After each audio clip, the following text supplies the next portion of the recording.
My name is Ivie Rozier. I am a mom, a pharmacist, and I'm married to this guy right here. So I've been on with the department since January 2008, and I am currently assigned at Post 31 by Dustin. We met 24 years ago. He visited my church. I had never had a mammogram before.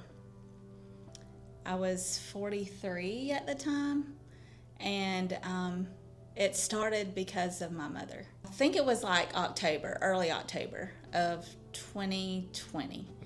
And September of 2020, I had been to the gynecologist who had ordered my mammogram. Well, life happens, and I didn't schedule it, and then my mom happened with her mammogram and what was going on, and so we went to the surgeon, and as we were sitting there, he said, "We want to do a biopsy," and we said, "Okay," and so she did that, and I guess during that process got me to thinking, hey, well, what if my mom has cancer?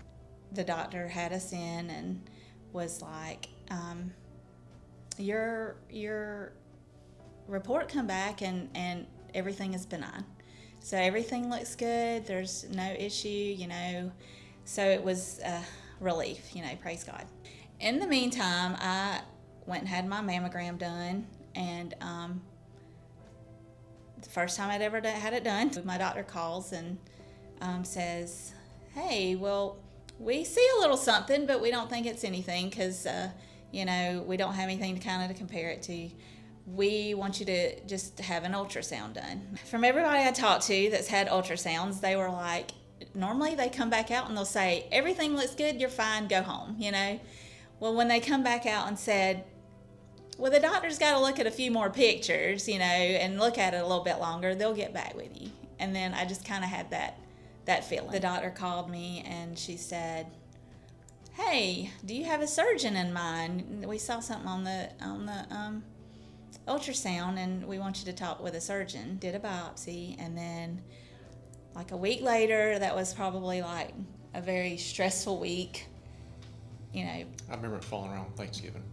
Prayerful week. I prayed and prayed, and we went to that appointment. It was about a week later, and we sat down, and he told me, he said,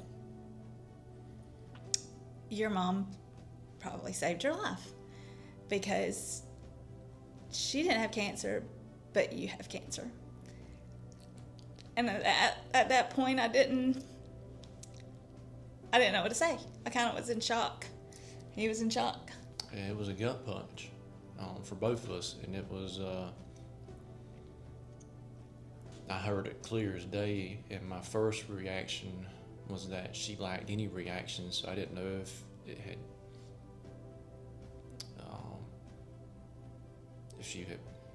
it had registered yet, if that makes sense. The thoughts on my mind were, I'm not scared of dying, but I'm scared of leaving my children and my husband, and without a mama. And so that scared me the most. He pretty much told me that if I would have had my mammogram at that point in time and they didn't see it, then by the time I had my mammogram the following year, I would have either felt it or I would have been further staged along. My oncologist at the time said very seldom do we catch a triple negative this early. The plan of treatment was to start chemo first, and I was to do 8 rounds of chemo every other week. And then after that, I would do a mastectomy.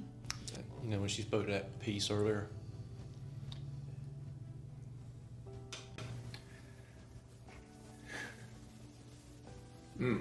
it spilled out of her like a faucet, like a fountain that you just.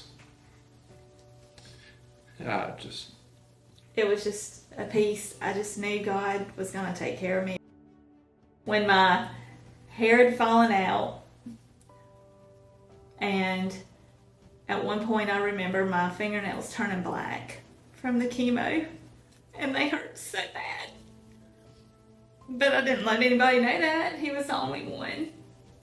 I just want people to know if they don't know the Lord, that they should seek him, because he is going to be comfort.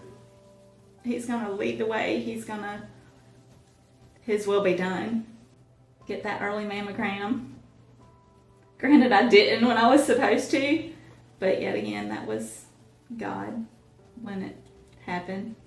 Hold your family close. And I remember one of the things that my wife said is, "We got too much going on. I can't deal with this right now." And I feel like that was a reminder of us to reevaluate what's important in life.